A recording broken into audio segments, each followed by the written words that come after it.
বিশ্ববিদ্যালয়, বেসরকারি বিশ্ববিদ্যালয় পড়ুয়া ছাত্রছাত্রী ভাই বোনরা, স্কুল কলেজের ভাই বোনরা রাস্তায় নেমে এসেছিল স্বৈরাচারের অবসান ঘটানোর জন্য।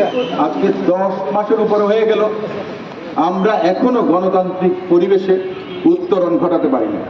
এটা আমাদের ব্যর্থতা। অন্তর্বর্তী সরকারের যিনি প্রধান উপদেষ্টা, সম্মানিত মানুষ, সর্বজন শ্রদ্ধেয় ডক্টর মোহাম্মদ ইউনূস স্যার, তিনি বলেছেন তিনি সবচেয়ে ভালো একটা নির্বাচন দেবেন।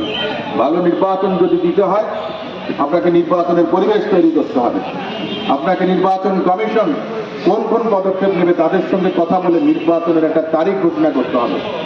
সবাই যেন প্রস্তুতি নিতে পারে।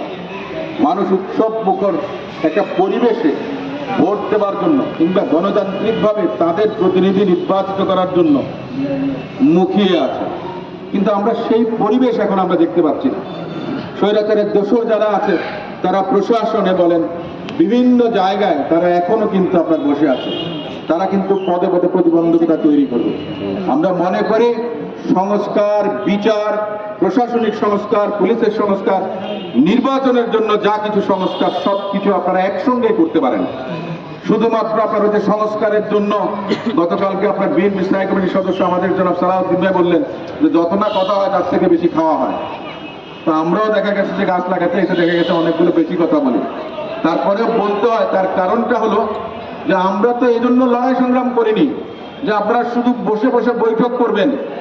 সংস্কার যেমন সারা জীবন কন্টিনিউয়াসলি হবে, কিন্তু সংস্কারের জন্য মিটিংটা সারা জীবন কন্টিনিউয়াসলি হবে না।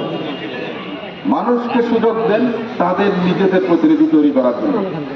অর্থনীতি হুমকির সম্মুখীন, বাংলাদেশের মানুষ বিনিয়োগ করতে চাচ্ছে না, বিদেশিরা বিনিয়োগ করছে না। এই যে বিনিয়োগ বান্ধব পরিবেশ নেই, অনির্বাচিত সরকার একটা অনির্দিষ্ট কালের জন্য চলতে পারে না। গণতান্ত্রিক সরকার যদি না হয়, বিদেশি বিনিয়োগকারীরা যেমন ভরসা পান না, ঠিক দেশি বিনিয়োগকারী যারা তারাও আপনার একটা আতঙ্কের মধ্যে থাকে, না জানি কখন কি হবে, না জানি কখন কি হবে। রাজনীতিতে পরিবর্তন যে কোনো সময় করতে পারে। এই যে অনিশ্চয়তা, এই অনিশ্চয়তা, এই পরিবেশটাকে কাটিয়ে ওঠার জন্য একটা সুন্দর বাংলাদেশ, আইনের শাসন, সুশাসন, জনগণের শাসন ফেরত আসতে পারে সে ধরনের পরিবেশ বান্ধব পরিস্থিতি তৈরি করা উচিত এই সরকারের। আমরা মাননীয় প্রধান উপদেষ্টা এবং অন্তর্বর্তী এই সরকারের সকল উপদেষ্টার উদ্দেশ্যে বলবো এবং নির্বাচন কমিশনকেও বলবো, আপনাদের দায়িত্ব রয়েছে যে নির্বাচনের জন্য আপনারা কি করছেন জাতিকে জানানো। নির্বাচন কমিশন একটা স্বাধীন সংস্থা, যেটা সাংবিধানিকভাবে এনাফ, যারা নিজেরাই আপনার যোগ্য